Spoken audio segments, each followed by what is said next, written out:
जी हाँ, तो एक बार फिर से आप सभी का अपने इस ऑनलाइन में स्वागत है। और आइए हम आपको आज पढ़ाने वाले हैं फिजिक्स में क्लास 10th का कुछ ऑब्जेक्टिव क्वेश्चन जो एग्जाम के लिए बहुत ही इम्पोर्टेंट है। और पहला क्वेश्चन है कि परावर्तन का नियम।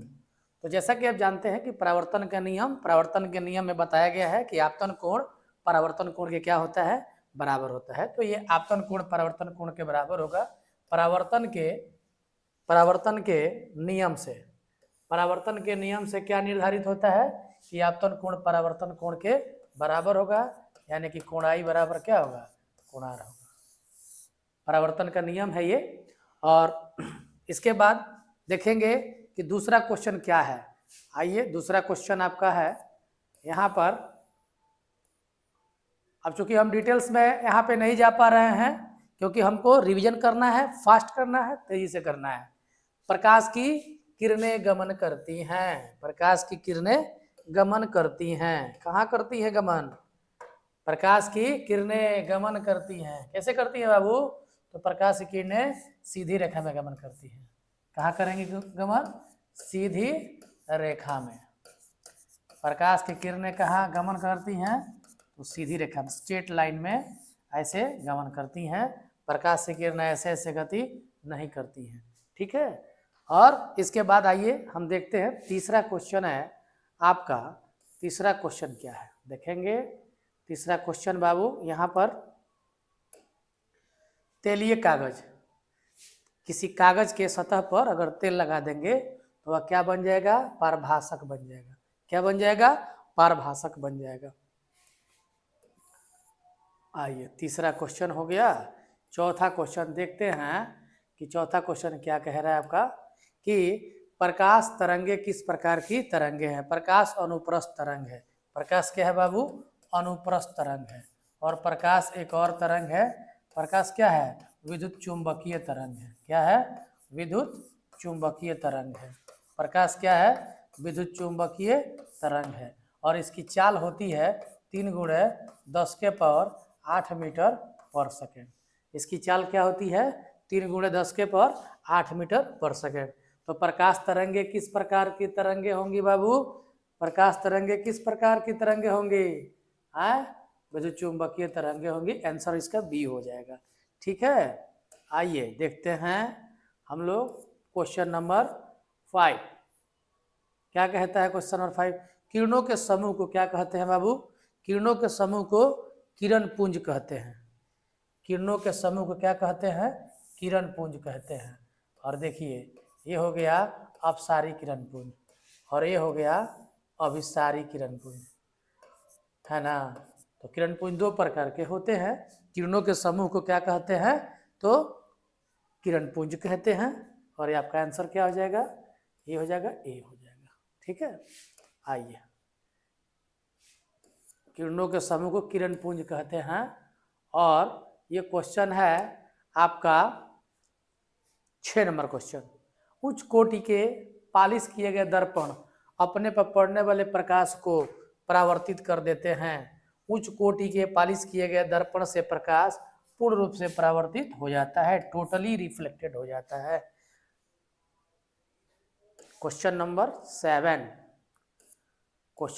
7 कहता है कि एक अभिसारी किरण पुंज समतल दर्पण पर आपतित होती है तो परावर्तित किरण पुंज क्या होगा? समतल दर्पण पर अभिसारी किरण पुंज, अभिसारी जब होगा ना यहाँ पे, तो समतल दर्पण से जब परावर्तन होगा ये किरणें क्या हो जाएगा? अपसारी हो जाएगा। क्या हो जाएगा बाबू? अपसारी किरण पुंज परावर्तन के बाद। ठीक है। चलिए तो अभिसारी किरण पुंज समतल दर्पण पर आपतित होगी तो परावर्तित किरण क्या होगा? अपसारी किरण पुंज हो जाएगा। ठीक है। और इसका डायग्राम बना ही देता हूँ। देखिए ये लाइट आ रहा है तो परावर्तन के बाद ये भी आ रहा है, ये भी आ रहा है। देखिए परावर्तन के बाद क्या हो जाएगा? ये जो आ रहा है ना, यहाँ से ये चला जाएगा इधर, ये जो आ रहा है ये चला जाएगा इधर, जो सामने आ रहा है ये सामने यहाँ से बैक हो जाएगा, तो यहाँ से अपसारी बन जाएगा। ठीक है, अब सारी किरण पुंज बन जाएगा। 7वां क्वेश्चन हो गया। 8वां है, 8वां क्वेश्चन आपका है समतल दर्पण से बना प्रतिबिंब क्या होगा। तो समतल दर्पण से बना प्रतिबिंब, समतल दर्पण कैसा प्रतिबिंब बनाता है, काल्पनिक बनाता है, वास्तविक नहीं बनाता है ना। तो समतल दर्पण से बना प्रतिबिंब काल्पनिक सीधा, ठीक ना। एक प्रकाश की किरण समतल दर्पण पर लंबवत आपतित होती है तो परावर्तन कोण का मान समतल दर्पण पर आपतित होगी तो परावर्तित भी होगी उसी तरह 90 डिग्री का एंगल बनेगा। तो 90 डिग्री आपका एंगल हो जाएगा, आंसर बी हो जाएगा। ठीक है, 10वां सवाल है। 10वां सवाल है आपका, देखेंगे किसी समतल दर्पण द्वारा आवर्धन, समतल दर्पण द्वारा वस्तु का आकार और प्रतिबिंब का आकार दोनों समान होता है, इसीलिए समतल दर्पण का आवर्धन +1 होता है। ठीक है, तो ध्यान देंगे, बहुत ही आसान सवाल है बाबू, बहुत ही आसान सवाल। प्रकाश के परावर्तन के कितने नियम हैं, तो प्रकाश के परावर्तन के 2 नियम हैं, आपतित किरण, परावर्तित किरण और अभिलंब, तीनों एक ही तल में होते हैं। आपतन कोण परावर्तन कोण के बराबर होता है। प्रकाश के परावर्तन के 2 नियम हैं, प्रकाश के परावर्तन के 2 नियम हैं। ठीक है, आगे देखते हैं बाबू, हम लोग क्वेश्चन नंबर 12 देखेंगे। और यहाँ पर सूर्य से आने वाले प्रकाश पुंज निम्न में से कौन से हैं। सूर्य से आने वाले प्रकाश पुंज निम्न में से कौन सा है, देखिए तो क्या होगा, अभिशुद्ध प्रकाश पुंज समांतर, देखिए अनंत से आ रही किरणों को, अनंत से आ रही किरणों को हमेशा समानांतर किरण पुंज माना जाएगा। अनंत से आ रही प्रकाश किरणों को समानांतर किरण पुंज माना जाएगा। अनंत से आ रही प्रकाश के किरणों को अभिसारी किरण पुंज भी मान सकते हैं, अभिसारी किरण पुंज भी मान सकते हैं। और अनंत से आ रही प्रकाश के जो है किरणों को अपसारी भी मान सकते हैं। तो मेरे हिसाब से इनमें से सभी आंसर हो जाएगा, इनमें से सभी आंसर हो जाएगा। ठीक है, इनमें से सभी आंसर हो जाएगा। तो क्वेश्चन नंबर हम देखेंगे 13 नंबर क्वेश्चन, 13 नंबर क्वेश्चन देखेंगे बाबू। क्या कहते हैं, गोलीय दर्पण के फोकसांतर एवं वक्रता त्रिज्या का संबंध, देखिए ना, बराबर क्या होता है, r/2 होता है। अच्छा है, r बराबर क्या होता है, 2f होता है, आप सभी लोग जानते हैं। तो f बराबर कहाँ है, f बराबर r/2 का ही है, r बराबर 2f है, आंसर आपका ए हो जाएगा। ठीक है, चलिए 13 नंबर क्वेश्चन आपका हो जाता है। अब हम लोग देखते हैं 14 नंबर क्वेश्चन। 14 नंबर, सरल सूक्ष्मदर्शी में किसका उपयोग होता है, सरल सूक्ष्मदर्शी में किसका उपयोग होता है। तो सरल सूक्ष्मदर्शी में इसी उत्तल लेंस का प्रयोग होता है, सरल सूक्ष्मदर्शी में इसी उत्तल लेंस का प्रयोग होता है। इधर इमेज बनाते हैं हम लोग, इधर आँख रहता है तो क्या होगा, उत्तल लेंस हो जाएगा। सरल सूक्ष्मदर्शी में उत्तल लेंस का प्रयोग होता है, सरल सूक्ष्मदर्शी में उत्तल लेंस का प्रयोग होता है, सरल सूक्ष्मदर्शी में उत्तल लेंस का प्रयोग होता है। ठीक है, चलिए क्रैश कोर्स हम लोग पढ़ रहे हैं और रिवीजन कर रहे हैं, इसलिए बहुत ज़्यादा इस पर हम लोग बात नहीं कर रहे हैं। सर्च लाइट का परावर्तक सतह होता है अवतल, क्या होता है, अवतल दर्पण का उपयोग जो है, अवतल दर्पण का उपयोग जो है सर्च लाइट में होता है। ठीक है, चलिए 15 नंबर क्वेश्चन हो गया। 16 नंबर क्वेश्चन है आपका कि आपको मैं बता दूं कि दंत विशेषज्ञ किस दर्पण का उपयोग मरीजों के दांत को प्रतिबिंब देखने के लिए कहता है। तो दांत के जो डॉक्टर हैं वो मरीजों के दांत के प्रॉब्लम को बड़ा करके देखने जो है के लिए अवतल दर्पण का क्या करते हैं, इस्तेमाल करते हैं। क्या करते हैं, अवतल दर्पण का इस्तेमाल करते हैं। बहुत ही इम्पोर्टेंट क्वेश्चन है ये, आप एग्जाम के लिए बहुत ही जो है बेहतर क्वेश्चन है, इसको याद रखेंगे। और बाबू देखेंगे, एक प्रयोग में अवतल दर्पण द्वारा किसी प्रतिबिंब का किसी बिंब का प्रतिबिंब एक पर्दे पर प्राप्त किया जाता है। दर्पण की फोकस दूरी को निर्धारित करने के लिए प्रयोक्ता को मापने की जरूरत होती है। दर्पण तथा पर्दा के बीच की दूरी को, दर्पण तथा बिंब के बीच की दूरी को एक प्रयोग में अवतल दर्पण तथा दर्पण किसी बिंब का प्रतिबिंब एक पर्दे पर प्राप्त किया जाता है। दर्पण की फोकस दूरी को निर्धारित करने के लिए प्रयोगकर्ता को मापने की जरूरत है। दर्पण और पर्दे के बीच की दूरी को, दर्पण तथा बीम के बीच की दूरी को, तो बाबू फोकस दूरी निकालने के लिए दर्पण और पर्दे के बीच की दूरी निकालेंगे और दर्पण और बीम के बीच की दूरी को निकालेंगे, क्योंकि u और v इसी से मिलेगा। क्या मिलेगा? u मिलेगा, v मिलेगा और इसी से हम लोग एक फॉर्मूला होता है 1/v + 1/u = 1/f, दोनों होगा। तो दोनों होने का अर्थ क्या है? ऑप्शन यहाँ सी में दिया ए और बी, यानी कि वही होगा, यानी कि क्या होगा? ये होगा सी, ए और बी दोनों होगा, ठीक ना। चलिए हम लोग 18 नंबर क्वेश्चन को देखते हैं। निम्नलिखित में से कौन उत्तल दर्पण की फोकस दूरी है जिसकी वक्रता त्रिज्या 32 है? आर बराबर क्या होगा? आर बराबर 32 है और एफ बराबर क्या होता है? r/2 होता है। तो 32 तो होगा, 2 होगा, लेकिन सवाल क्या कर रहा है? उत्तल दर्पण है ना, उत्तल दर्पण है तो फोकस इसका इस ओर होगा, इस ओर क्या होगा? नेगेटिव होगा, यानी कि माइनस लगा दीजिए, कितना हो जाएगा? -16 सेंटीमीटर हो जाएगा। कहीं दिया हुआ है, ऑप्शन डी होगा, ठीक है। आइए इसके बाद हम लोग देखते हैं गोलीय दर्पण की वक्रता की त्रिज्या 40 सेंटीमीटर है, तो फोकस दूरी क्या हो जाएगा? f बराबर r/2, सिंपल सवाल है, f बराबर r/2, तो क्या हो जाएगा बाबू? 40/2 कितना हो जाएगा? 20। इसमें कोई चिन्ह नहीं होगा क्योंकि गोलीय दर्पण की बात है, तो इसमें बिना चिन्ह का ऑप्शन क्या हो जाएगा? सी हो जाएगा, ठीक है। देख लीजिएगा, हम लोग देखते हैं f बराबर r/2 सत्य है केवल अवतल दर्पण में, उत्तल दर्पण में, यानी कि दोनों में सही है, ये आपका सी आंसर हो जाएगा। अवतल तल दोनों में सही होता है, समतल दर्पण में नहीं होता है। चलिए 21 नंबर क्वेश्चन देखते हैं।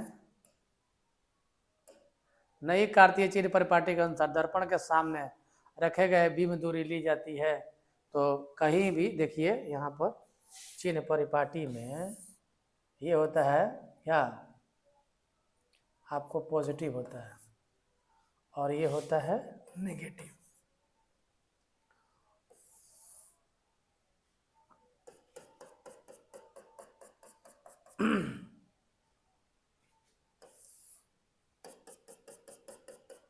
ये नेगेटिव होता है, ये पॉजिटिव होता है।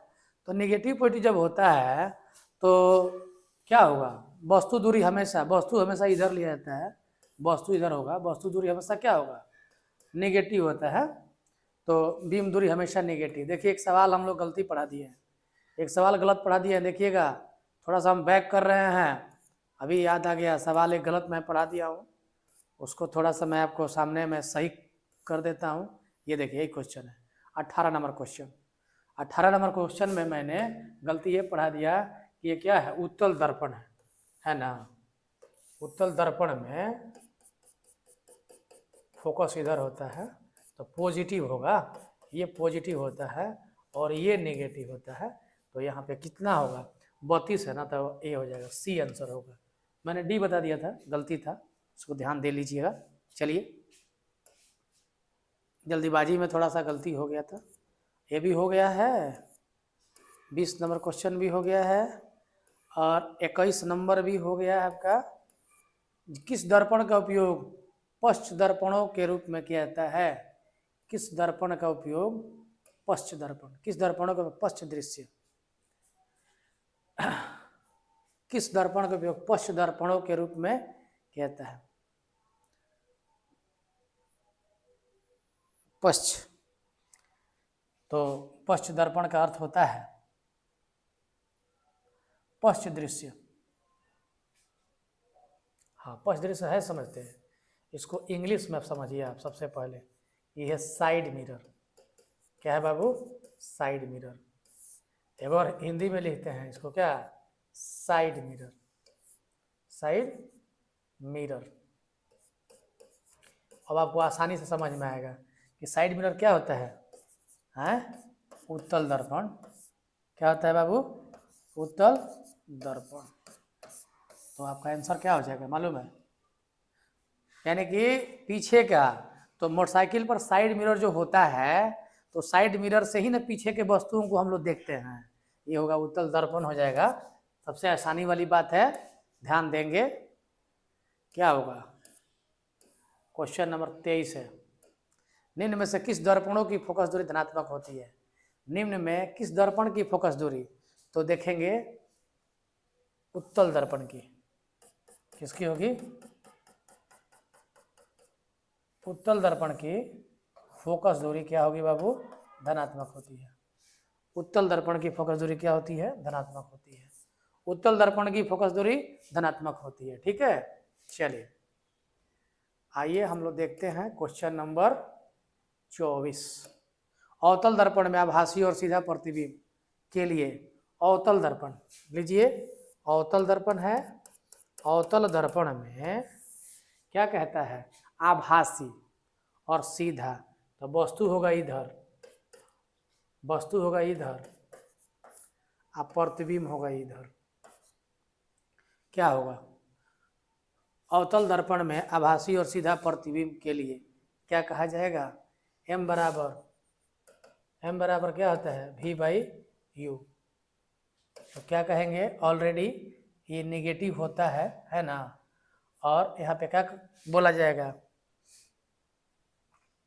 ये तो हो गया पॉजिटिव, ये हो गया नेगेटिव, कट जाएगा, धनात्मक होगा। अवतल दर्पण में आभासी और सीधा प्रतिबिंब के लिए, आभासी और सीधा प्रतिबिंब के लिए क्या होगा? तो आवर्धन क्या हो जाएगा? धनात्मक हो जाएगा। ठीक है, चलिए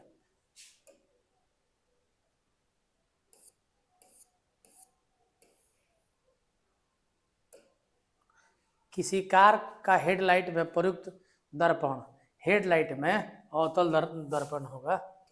हेडलाइट में अवतल दर्पण होगा। ठीक है, गाड़ी के हेडलाइट में कौन सा होता है? अवतल दर्पण का प्रयोग होता है। बहुत ही इंपॉर्टेंट क्वेश्चन है एग्जाम के व्यू से। चलिए आगे देखेंगे हम लोग क्या होगा। समतल दर्पण की फोकस दूरी, समतल दर्पण में फोकस होता ही नहीं, अनंत मान लेते हैं। समतल दर्पण की फोकस दूरी क्या होती है? अनंत होती है। ठीक है, सब सिंपल क्वेश्चन है, केवल रिवीजन कर लेना है बाबू। बोर्ड परीक्षा में एकदम गर्दा मचा देना है, गर्दा मचाना है, गर्दा। और कहीं ना कहीं ये सफलता एक्सप्रेस आप जो पढ़ रहे हैं, इसको पढ़ के साबित कर देना है कि वाकई हम जो है सफलता एक्सप्रेस पर सवार हैं। और कहीं ना कहीं प्रयास है कि आप सफलता एक्सप्रेस पर, सफलता एक्सप्रेस ही हो जाइए। ठीक है, तो आइए देखते हैं अवतल दर्पण के सामने वस्तु को कहाँ रखा जाएगी। अवतल दर्पण के सामने वस्तु को कहाँ रखा जाए ताकि प्रतिबिंब उसका उल्टा वास्तविक और समान आकार का बने। अवतल दर्पण को कहाँ रखा जाएगी? अवतल दर्पण में ये देखिए ध्रुव होता है, वक्रता केंद्र होता है, फोकस होता है। तो मैं बता दूं आपको कि वक्रता केंद्र पर रखने पर वस्तु का प्रतिबिंब क्या बनता है? वास्तविक बनता है, उल्टा बनता है, और वस्तु का क्या होता है? बराबर बनता है ना। तो कहाँ रखेंगे बाबू? वक्रता के केंद्र पर। ये चीजें आपको याद रखनी है। अवतल दर्पण में वक्रता केंद्र पर अगर वस्तु को रखेंगे तो आभासी वास्तविक, उल्टा और वस्तु के बराबर प्रतिबिंब बनेगा। ये चीजें आपको पता होनी चाहिए। और मैं जब एक्सप्लेनेशन दूंगा तो इसको पूरा डिटेल्स करके बताऊंगा। ऑब्जेक्टिव है, इसीलिए बहुत ज़्यादा इस पर बात हम लोग नहीं कर पा रहे हैं, डिटेल्स समय लग जाएगा। किसी अवतल दर्पण की फोकस दूरी है और उसकी वक्रता की त्रिज्या r हो, तो निम्न में से कौन सा संबंध बराबर r/2? अच्छा है, r बराबर क्या होगा? 2f होगा। देखिए सवाल को दोहरा दिया गया है, तो r बराबर 2 है, आपका आंसर बी हो जाएगा। ठीक है, चलेंगे 28 नंबर क्वेश्चन हो जाता है आपका। आइए देखते हैं 29 नंबर क्वेश्चन बाबू। कहता है कि उत्तल दर्पण में बना काल्पनिक प्रतिबिंब। उत्तल दर्पण में जो भी प्रतिबिंब बनेगा वह वस्तु से छोटा बनता है। वस्तु से क्या बनता है? छोटा बनता है। उत्तल दर्पण में जो भी काल्पनिक प्रतिबिंब बनता है वो वस्तु से छोटा बनेगा, सीधा बनेगा। तो सीधा बनेगा और क्या बनेगा? सीधा बनेगा और हरासित बनेगा। आवर्धित माने बड़ा, हरासित माने छोटा। ऑप्शन सी को मारिए, ज़्यादा बेटर होगा। ठीक है, चलिए 29 नंबर क्वेश्चन है। आइए अब क्वेश्चन नंबर 30। किसी गोलीय दर्पण तथा किसी पतले गोलीय लेंस दोनों की फोकस दूरी यहाँ 15 सेंटीमीटर। गोलीय दर्पण तथा किसी पतले गोलीय लेंस दोनों की फोकस दूरी यहाँ 15 सेंटीमीटर है। दर्पण तथा लेंस संभवतः किसी गोलीय दर्पण तथा पतले गोलीय लेंस दोनों की फोकस दूरी यहाँ 15 सेंटीमीटर है। ठीक है, तो देखिए गोलीय दर्पण यदि अगर उत्तल होगा तो उसका F क्या होता है? पॉजिटिव होगा। उत्तल दर्पण है ना। उत्तल लेंस का फोकस जो है क्या होता है? ये भी पॉजिटिव होगा। उत्तल दर्पण उत्तल लेंस, उत्तल दर्पण उत्तल लेंस, उत्तल दर्पण दोनों उत्तल। ठीक है, चलिए 30वां क्वेश्चन है। 31वां क्वेश्चन आपका देखता हूं मैं।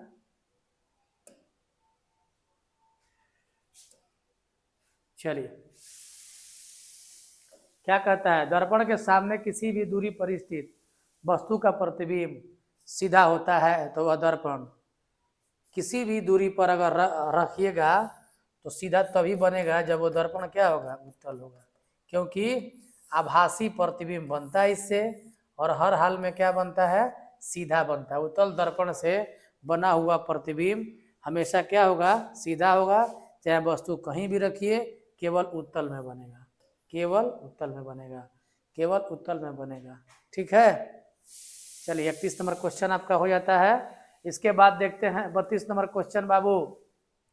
32 नंबर क्वेश्चन है गोलीय दर्पण के परावर्तक पृष्ठ की वृत्ताकार, गोलीय दर्पण के परावर्तक पृष्ठ की वृत्ताकार सीमा रेखा का व्यास क्या कहलाता है? देखिए ये क्वेश्चन कहने के लिए तो कह दिया है। गोलीय दर्पण के देखिए ये पृष्ठ है और दोनों सीमा रेखा को, इसको मिलाने वाले को व्यास को ये क्या कह रहा है? इसको द्वारक आपके क्वेश्चन के हिसाब से होगा, इसको द्वारक कह सकते हैं। क्या कहेंगे? गोलीय दर्पण का द्वारक कहेंगे। क्या कहेंगे? गोलीय दर्पण का द्वारक कहेंगे। चलिए 32 नंबर क्वेश्चन हो गया। 33 नंबर क्वेश्चन देखते हैं। अवतल दर्पण की फोकस दूरी, अवतल दर्पण की फोकस दूरी किधर होगी? अवतल दर्पण की फोकस दूरी इधर होगी।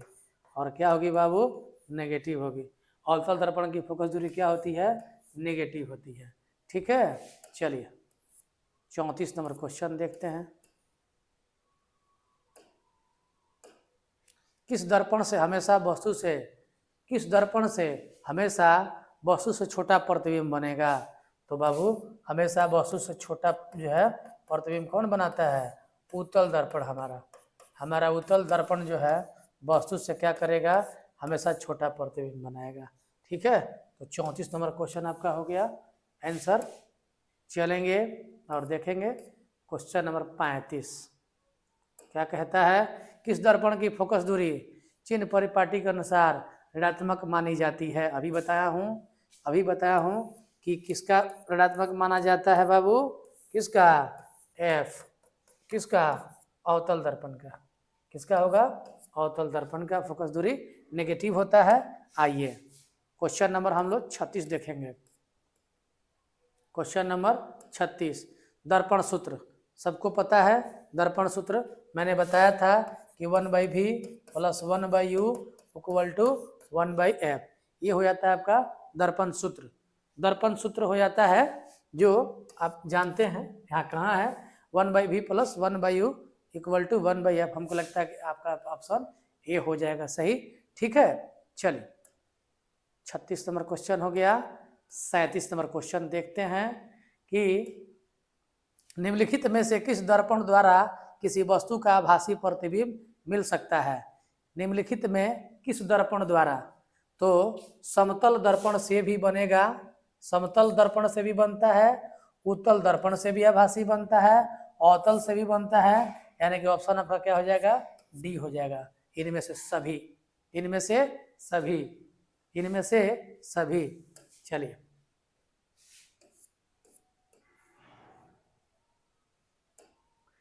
एक गोली दर्पण की फोकस दूरी 20 सेंटीमीटर है, एक गोली दर्पण की फोकस दूरी 20 सेंटीमीटर है, यानी कि एफ क्या है बाबू, प्लस है। तो फोकस दूरी प्लस का मतलब है कौन सा, उत्तल दर्पण। फोकस दूरी जिसका पॉजिटिव हो, जिस दर्पण का फोकस दूरी पॉजिटिव हो वो क्या होता है, उत्तल दर्पण होता है। क्या होता है बाबू, उत्तल दर्पण होता है। चलिए 38 नंबर क्वेश्चन हो गया। 39 नंबर क्वेश्चन को देखते हैं क्या कहता है। रोगियों को नाक, कान, गले आदि के जांच के लिए डॉक्टर प्रयोग करते हैं। रोगियों के नाक, कान, गला, नाक, कान, गला आदि के जांच के लिए डॉक्टर कौन सा दर्पण का प्रयोग करते हैं, तो अवतल दर्पण का प्रयोग करते हैं। किसका प्रयोग करते हैं, अवतल दर्पण का प्रयोग करते हैं। वस्तु के और बीमारी को बड़ा करके देखने के लिए किसका प्रयोग करेंगे बाबू, अवतल दर्पण का प्रयोग करते हैं। चलिए क्वेश्चन नंबर 40 आपको दिखाता हूं मैं, क्या कहता है 40 नंबर क्वेश्चन कि फोकस दूरी 20 सेंटीमीटर के अवतल दर्पण की वक्रता त्रिज्या। फोकस दूरी 20 सेंटीमीटर है, तो वक्रता की त्रिज्या r बराबर 2f के हिसाब से क्या हो जाएगा बाबू, 2 गुणे 20 बराबर कितना होगा, 40 सेंटीमीटर। वो भी आपको पता है कि 40 सेंटीमीटर किसका है, अवतल दर्पण 40 सेंटीमीटर। हालांकि 40 है, अगर प्लस माइनस दिया रहता तो क्या लेते, -40 लेते, क्योंकि अवतल दर्पण की फोकस दूरी क्या होती है, नेगेटिव होती है। ठीक है, चलिए 41 नंबर क्वेश्चन को मैं बता देता हूं कि उत्तल दर्पण का आवर्धन का महत्तम मान, किसी भी दर्पण के आवर्धन का महत्तम मान, देखिए आवर्धन बराबर क्या होता है, V/U, V/U। और आपको पता है कि ये 1 से कम होता है, क्या होगा, 1 से कम।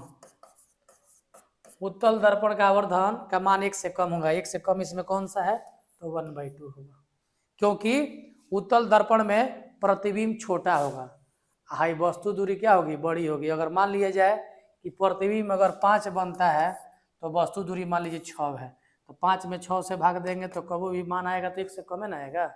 इसलिए उत्तल दर्पण की उत्तल दर्पण में आवर्धन का जो मान होता है वो 1 से कम होता है, याद रख लेना है। ठीक है, 41 नंबर क्वेश्चन हो गया। 42 नंबर क्वेश्चन आप देखते हैं क्या कहता है, अवतल लेंस द्वारा प्रतिबिंब, अवतल लेंस द्वारा प्रतिबिंब छोटा, सीधा, आभासी, इनमें से सभी अवतल दर्पण के द्वारा, अवतल लेंस के द्वारा, अवतल लेंस के द्वारा प्रतिबिंब, अवतल लेंस, देखिए अब अवतल लेंस, सॉरी ये हो गया अवतल लेंस, अवतल लेंस यही ना है। और इसके द्वारा प्रतिबिंब जो हमेशा बनेगा वस्तु से क्या बनेगा, छोटा बनेगा। अवतल लेंस द्वारा प्रतिबिंब होता है, छोटा होता है, एकदम छोटा होगा। ठीक है, कभी भी वस्तु से बड़ा नहीं बनेगा अवतल लेंस से प्रतिबिंब, याद रखेंगे। अवतल लेंस से कहानी अवतल लेंस में आ गया। चलिए अब यहाँ देखेंगे, किसी बीम का अवतल दर्पण द्वारा बना प्रतिबिंब आभासी, सीधा और बीम से बड़ा पाया गया तो वस्तु की स्थिति कहाँ होनी चाहिए। कहता है किसी बीम का अवतल दर्पण द्वारा बना प्रतिबिंब सीधा, आभासी, सीधा और वस्तु से बड़ा पाया गया तो वस्तु की स्थिति कहाँ होनी चाहिए। देखिए ये हो गया अवतल दर्पण, मैं बता दूं आपको, और ये कहानी जो कह रहा है ये हो गया ध्रुव, ये हो गया वक्रता का केंद्र, ये हो गया आपका फोकस।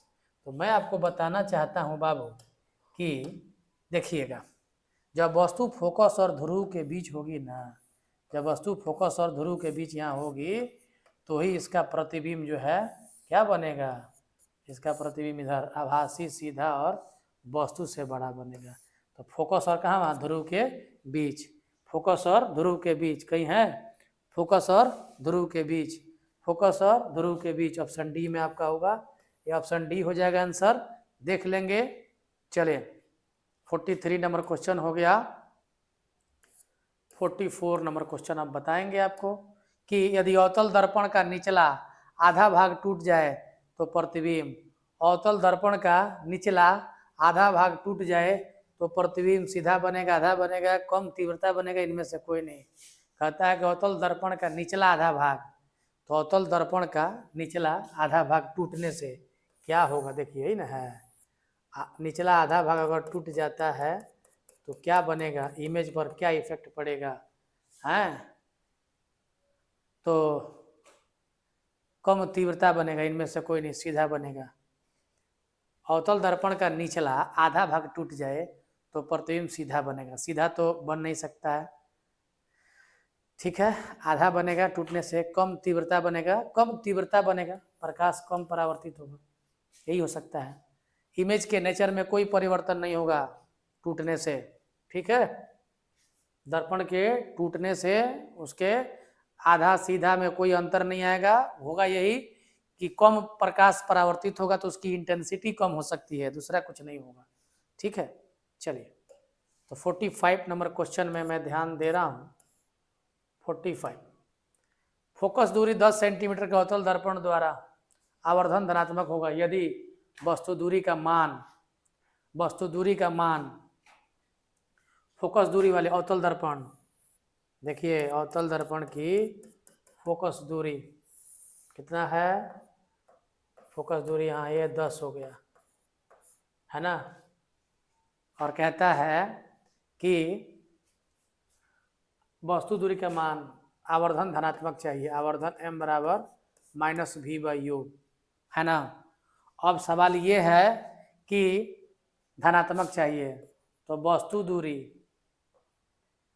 नेगेटिव तो होता ही है, ये दोनों प्लस हो गया यानी कि v/u है ना, यानी कि वस्तु धनात्मक होना चाहिए है ना, तो 10 सेंटीमीटर से कम होना चाहिए क्योंकि इसके अंदर होगा तो इमेज इधर बन जाएगा, इमेज जब इधर बनेगा तो v का मान पॉजिटिव मिल जाएगा, 10 सेंटीमीटर से कम होगा, 10 सेंटीमीटर से कम होगा, 10 सेंटीमीटर से कम होगा। चलिए फोकस से ध्रुव की ओर आने पर अवतल दर्पण के आवर्धन का मान, चलिए यहाँ से जैसे जैसे हम आएंगे अवतल दर्पण में, अवतल दर्पण के सामने अगर मैं जैसे जैसे इधर आऊँगा तो वस्तु दूरी, वस्तु घटता जाएगा, v/u है और ये नेगेटिव होता है, तो मेरे कहने का मतलब ये है कि ये आपका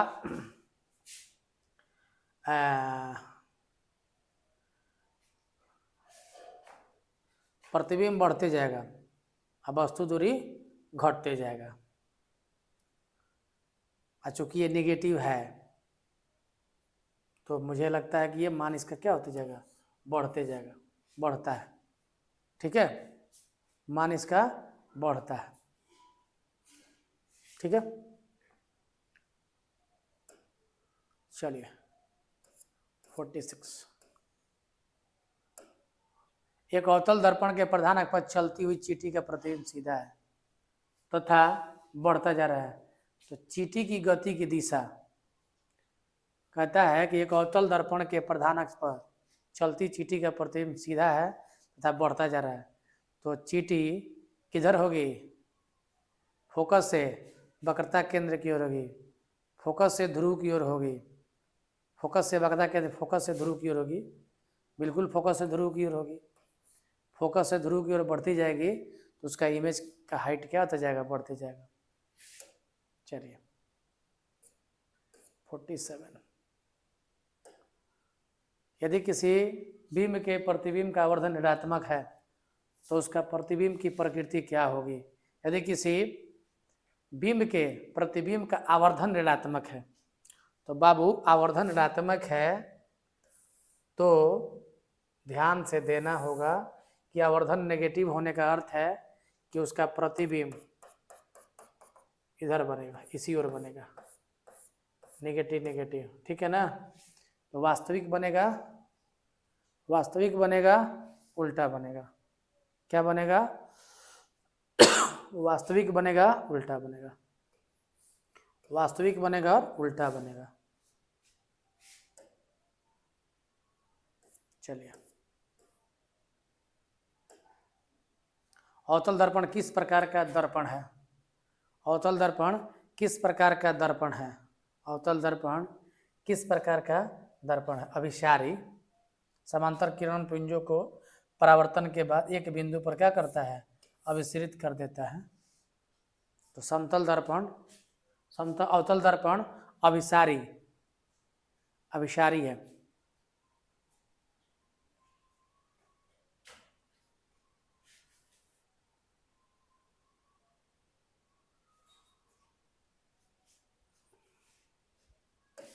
चलिए,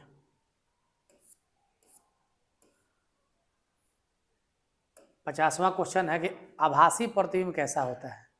आभासी प्रतिबिंब सीधा होता है, हमेशा सीधा होगा।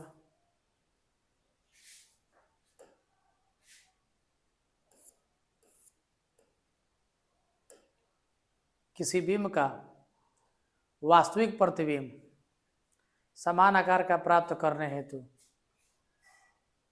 वस्तु को उत्तल लेंस के सामने कहाँ रखना पड़ेगा? तो फोकस वक्रता केंद्र पर। उत्तल लेंस के सामने कहाँ? वक्रता केंद्र पर रखेंगे तो उसी के बराबर बनेगा, ठीक है।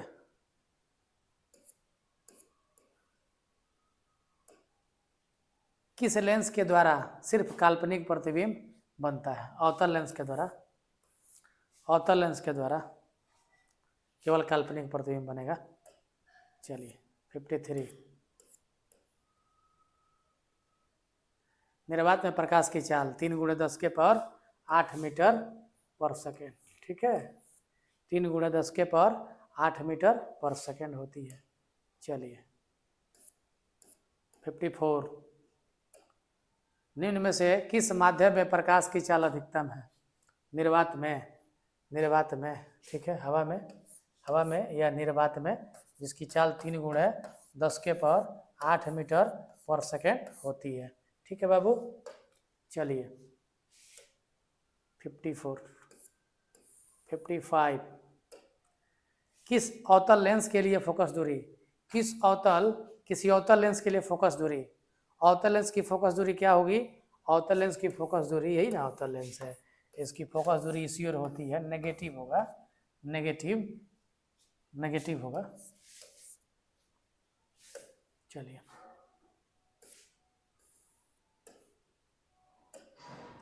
विरल माध्यम में प्रकाश की चाल सघन माध्यम की अपेक्षा, विरल माध्यम में प्रकाश की चाल सघन माध्यम की अपेक्षा अधिक होती है। विरल में अधिक होगा, सघन में कम होगा।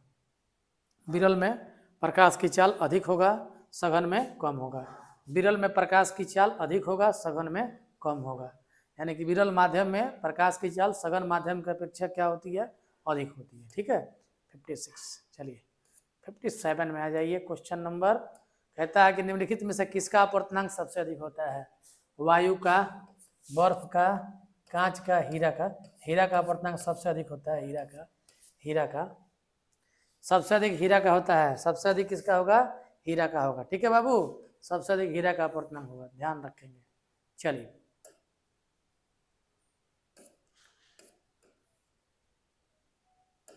निम्नलिखित में से कौन सा लेंस का आवर्धन, निम्नलिखित में कौन लेंस का आवर्धन m बराबर होता है? m बराबर क्या होता है? m बराबर v/u होता है, ठीक है ना, लेंस का आवर्धन। चलिए, 58 हो गया। 59 नंबर क्वेश्चन देखते हैं कि निम्नलिखित में से किस माध्यम में प्रकाश की चाल सबसे अधिक होती है? कांच में, पानी में, लोहा में, निर्वात में। तो प्रकाश की चाल निर्वात में अधिक होगा यार, निर्वात में सबसे अधिक होगा। चलिए 60 नंबर क्वेश्चन है, प्रकाश की चाल विभिन्न माध्यमों में एक समान भिन्न भिन्न होती है। प्रकाश की चाल विभिन्न माध्यमों में भिन्न भिन्न होती है। माध्यम बदलने से प्रकाश का चाल क्या होता है बाबू, बदलता है। ठीक है, प्रकाश की चाल हर माध्यम में अलग अलग होती है। चलिए, और आपको 61 नंबर क्वेश्चन है, ध्यान से देखेंगे। वायु में प्रकाश की चाल निर्वात की अपेक्षा, वायु में प्रकाश की चाल निर्वात की अपेक्षा कम होती है। वायु और निर्वात में लगभग लगभग बराबर होता है, लेकिन अगर पूछा जाए तो निर्वात से कम होगा वायु में। ठीक है, चलिए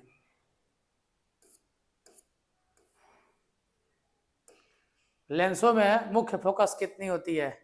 लेंसों में मुख्य 2 फोकस होते हैं। किसी भी लेंस में 2 फोकस होगा। ठीक है बाबू, 2 होगा।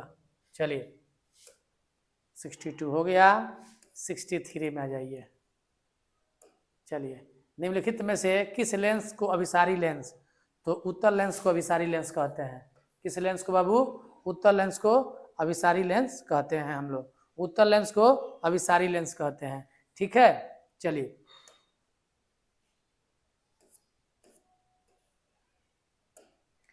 तालाब का जल कम गहरा दिखाई देने का कारण है अपवर्तन।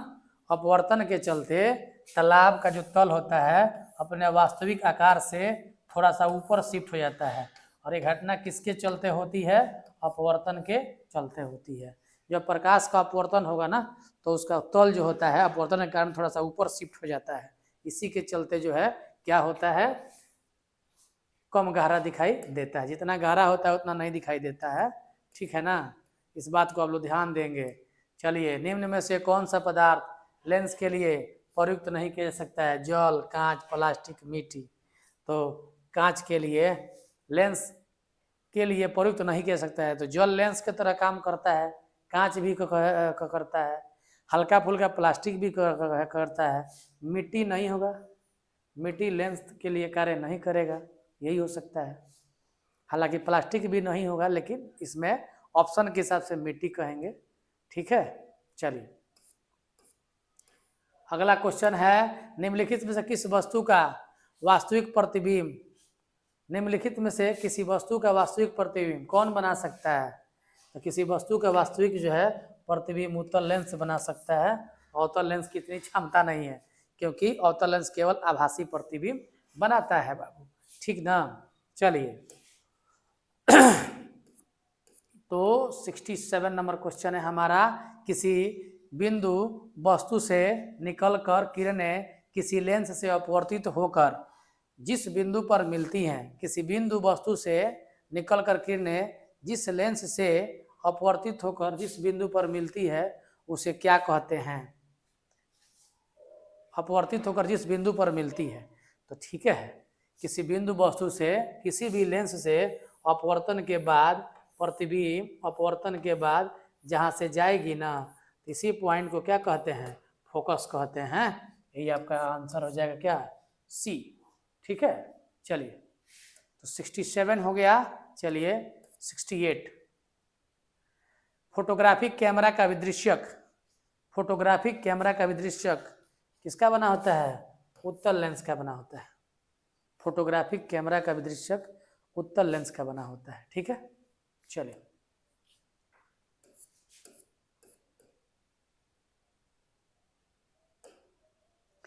छोटे अक्षरों को पढ़ने के लिए, छोटे अक्षरों को पढ़ने के लिए कौन सा उपयुक्त होगा? 5 सेमी की फोकस दूरी का उत्तल लेंस, 50 सेंटीमीटर की फोकस दूरी का उत्तल लेंस, 20 सेंटीमीटर की फोकस दूरी का अवतल लेंस, 5 सेंटीमीटर का।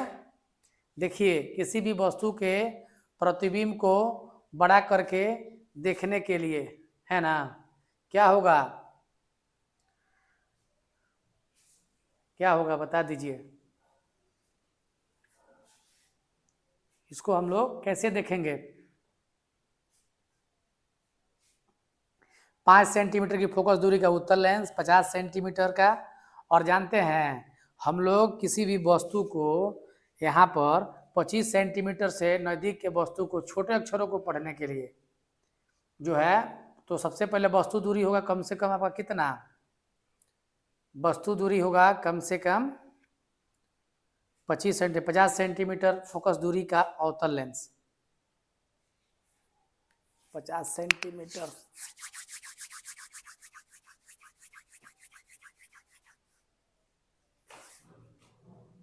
आपका हो जाएगा इसमें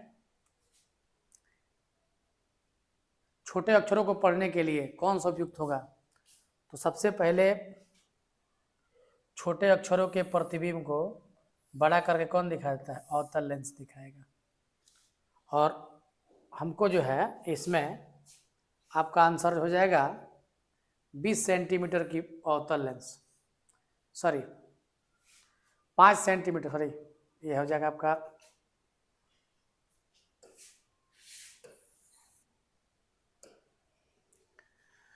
5 सेंटीमीटर फोकस दूरी का उत्तल लेंस। इसमें आपका हो जाएगा छोटे अक्षरों को पढ़ने के लिए, ठीक है। 20 सेंटीमीटर फोकस दूरी का उत्तल लेंस का प्रयोग करेंगे, कोई दिक्कत नहीं है।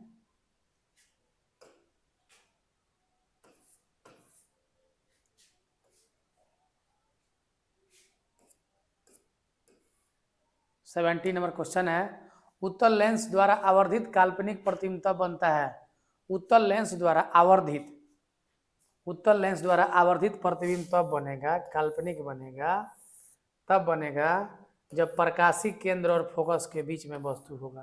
कहाँ होगा बाबू, जब फोकस और लेंस, ठीक है, फोकस और लेंस के बीच होगा, यानी कि फोकस और प्रकाशी केंद्र के बीच होगा, तब जाके क्या बनेगा, इमेज बनेगा।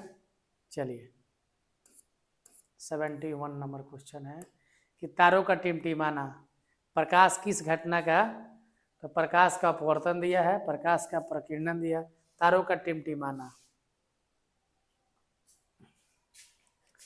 तारों का टिमटिमाना प्रकाश किस घटना को दर्शाता है, तो आकाश में तारे टिमटिमाते हैं प्रकाश के प्रकीर्णन के कारण। किसके कारण बाबू, प्रकाश के प्रकीर्णन के कारण तारे टिमटिमाते हैं। चलिए, एक पारदर्शी गोलीय कवच की बाहरी त्रिज्या 20 सेंटीमीटर है, भीतरी त्रिज्या इतना है, तो त्रिज्या आपतित प्रकाश के लिए यह कैसा व्यवहार करेगा। एक पारदर्शी गोलीय कवच की बाहरी त्रिज्या 20 सेंटीमीटर है, अब भीतरी त्रिज्या क्या है, 19 सेंटीमीटर है, तो ये उत्तल लेंस की भांति व्यवहार करेगा।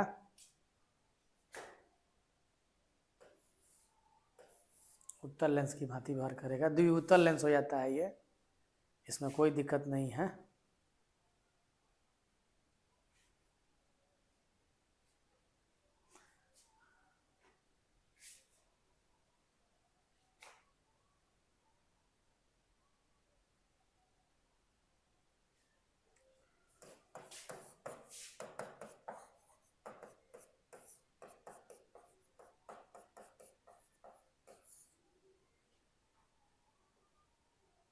एक बटा 20 प्लस, हाँ ठीक है, उत्तल लेंस की तरह व्यवहार करेगा।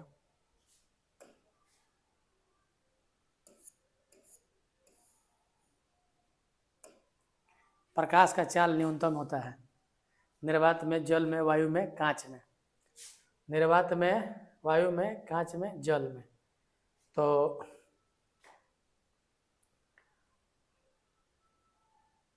कांच में होगा,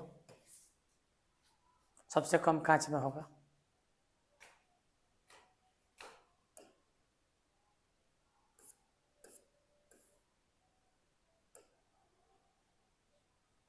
निम्न में किस लेंस की फोकस दूरी धनात्मक होती है, उत्तल लेंस की फोकस दूरी धनात्मक होती है।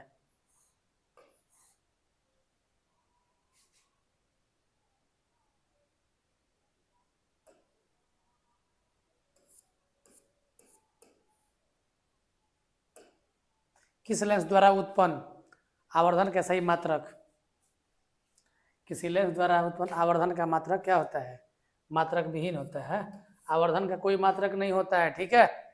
चलिए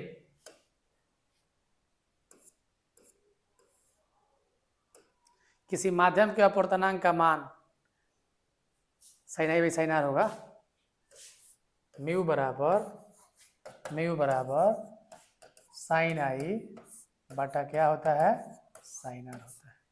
ठीक है, चलिए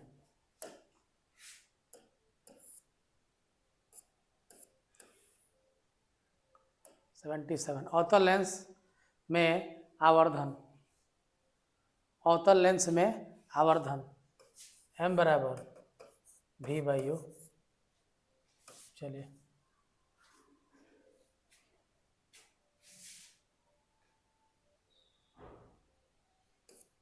78, हीरे का अपवर्तनांक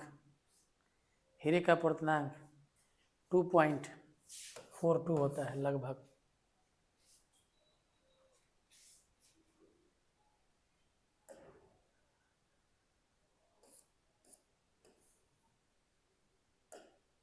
प्रकाश के अपवर्तन के कितने नियम हैं? प्रकाश के परावर्तन के भी 2 नियम हैं, प्रकाश के अपवर्तन के भी 2 नियम हैं। ठीक है, चलिए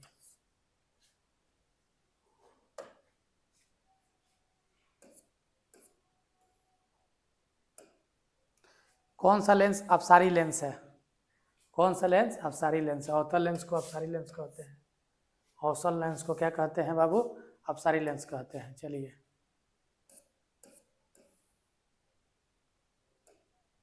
निम्नलिखित में से किस लेंस की फोकस दूरी धनात्मक होती है? तो उत्तल लेंस की फोकस दूरी धनात्मक होती है, उत्तल लेंस की फोकस दूरी धनात्मक होती है। ठीक है, चलिए चिन्हों को निर्देशांक परिपाटी में धनात्मक फोकस दूरी उत्तल लेंस की है ना,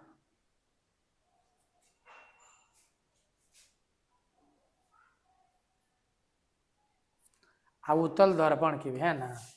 तो इसका आंसर कितना हो जाएगा? डी आंसर होगा, ए और बी दोनों। चलिए सघन से विरल माध्यम में गमन करने पर आपतन कोण अपवर्तन कोण का क्या संबंध होता है? प्रकाश कहाँ से कहाँ जाएगा? प्रकाश जाएगा कहाँ से कहाँ? सघन, आई क्या है? विरल। तो जानते हैं प्रकाश जब सघन से विरल में जाएगी ना तो अभिलंब से दूर जाएगी, आई जाएगा आई। जानते हैं क्या होगा? आई का मान छोटा हो जाएगा आर से, है ना। अच्छा है, आर का मान बड़ा हो जाएगा आई से, यही होगा। देखिए यहाँ पर आर बड़ा है आई से। हालांकि ये सब क्वेश्चन मैट्रिक में नहीं आना जो है चाहिए, लेकिन आया हुआ है। ठीक है, कोई बात नहीं है। ISC में भी कभी कभार ये क्वेश्चन आता है, तो मैट्रिक के हिसाब से ठीक है। चलिए निर्देशांक चिन्ह परिपाटी में सभी दूरियां ध्रुव से मापी जाती हैं, सभी दूरियां ध्रुव से मापी जाती हैं। ठीक है, चलिए 84 के बाद से आएंगे 85 नंबर क्वेश्चन है। चिन्हों के निर्देशांक परिपाटी में धनात्मक फोकस दूरी होती है, धनात्मक फोकस दूरी होती है उत्तल लेंस का और उत्तल दर्पण का। तो उत्तल लेंस दिया है और उत्तल दर्पण दिया है, यानी कि डी आंसर हो जाएगा। ठीक ना, ए और बी दोनों हो जाएगा। ठीक है, चलिए आइए 86 नंबर क्वेश्चन। सघन माध्यम से विरल माध्यम में गमन करने पर अपवर्तन कोण। तो सघन से प्रकाश सघन से विरल में जाएगा तो वही बात हो रहा है, आई हो गया, आई आर हो जाएगा। आर का मान बड़ा हो जाएगा आई से, आर का मान बड़ा हो जाएगा। यही सवाल दोबारा रिपीट हो गया, देख लीजिए। ठीक है ना, चलिए 86 नंबर हो गया। 87 नंबर क्वेश्चन देखते हैं।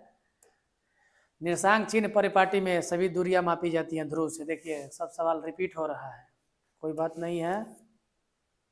89 नंबर क्वेश्चन, 88 नंबर क्वेश्चन है।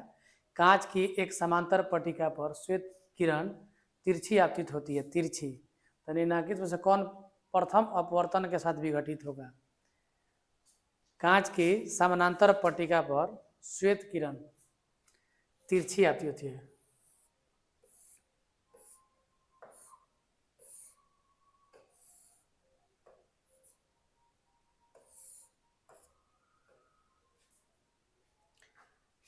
निम्नलिखित में कौन प्रथम अपवर्तन के साथ विघटित होगा?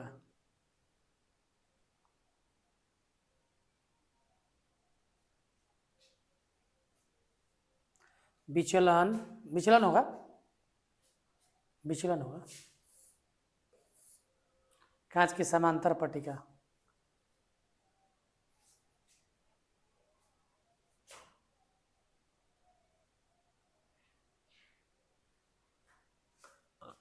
यहाँ से विचलित हो जाएगा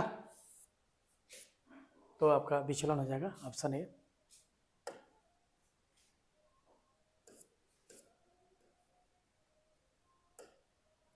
वायु का निरपेक्ष अपवर्तनांक वास्तव में क्या होता है? 1 के बराबर होता है। ठीक है,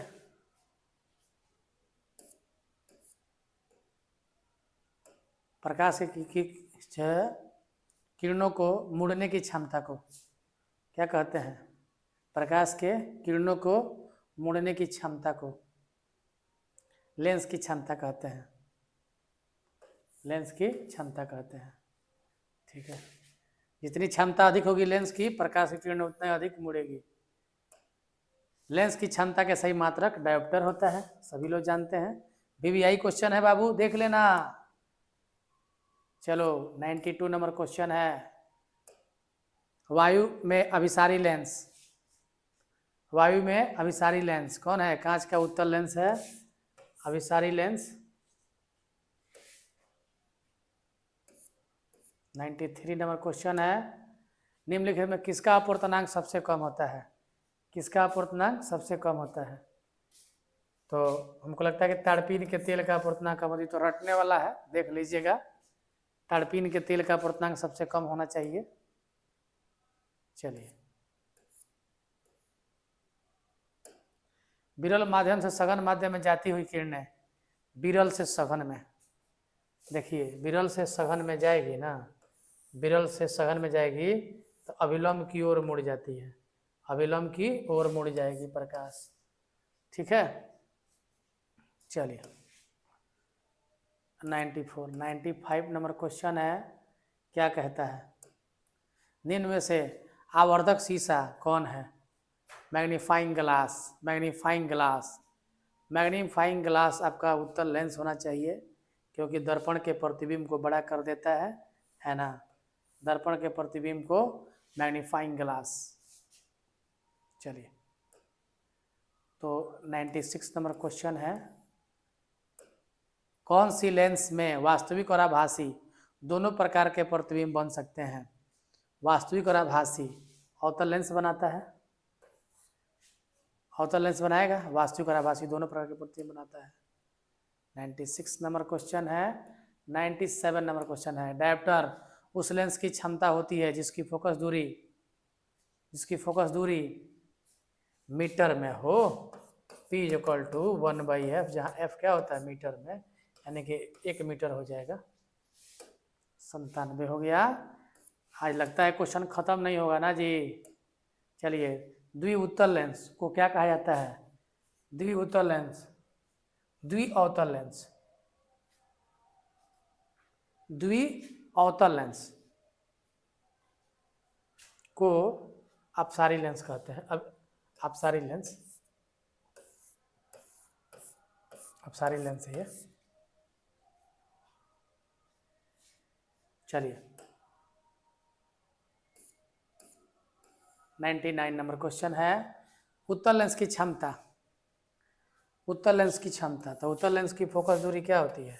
पॉजिटिव होती है, तो क्षमता भी क्या होगी? पॉजिटिव होगी, धनात्मक होगी। चलिए 99 हो गया क्वेश्चन। 100वां क्वेश्चन हो गया आपका, प्रकाशिक माध्यम कितने प्रकार के होते हैं? तो सघन और विरल 2 प्रकार का हो सकता है। कहिए 2 प्रकार का। प्रकाशिक माध्यम 2 प्रकार के होते हैं, सघन माध्यम और विरल माध्यम। चलिए, तो बाबू अभी आपका थैंक यू है, इसमें हम भी आपको थैंक यू लिख देते हैं। थैंक्स आज के इस जो है वीडियो को देखने के लिए, और मिलते हैं हम लोग अगले वीडियो में, ठीक है। ठीक, तो आज के लिए इतना ही, मिलेंगे हम लोग अगले चैप्टर को लेके। धन्यवाद।